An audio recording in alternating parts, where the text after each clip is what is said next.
Ever wonder how the S&P 500 and the Nasdaq keep knocking out fresh records? Well, the answer might be more complex than you think. On a recent Monday, U.S. stocks saw gains with the S&P 500 and Nasdaq carving out fresh records. This surge was driven by expectations of a September rate cut from the Federal Reserve. This week, all eyes are on the Fed chair, Jerome Powell's testimony, and the release of the Consumer Price Index. In the corporate world, Boeing pleaded guilty to a criminal conspiracy charge, while Tesla stock continued its rally.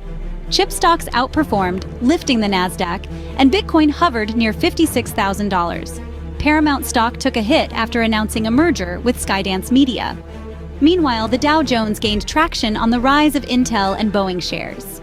NVIDIA's stock rose as analysts increased price targets, and Tesla stock tried to extend its rally. Stocks edged higher ahead of key inflation data, with markets awaiting Powell's testimony for clues on the Fed's next move.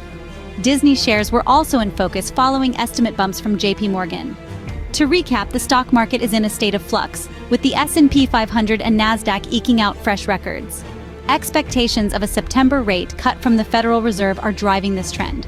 Meanwhile, key events this week, such as Fed Chair Jerome Powell's testimony and the release of the Consumer Price Index, are expected to impact market movements.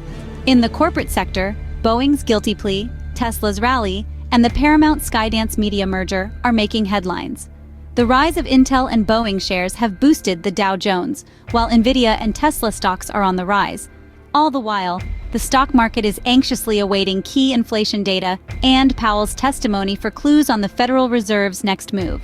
So, as we navigate these exciting times in the stock market, remember, the only constant in the world of finance is change. Stay informed, stay agile, and most importantly, stay invested. Please like and subscribe.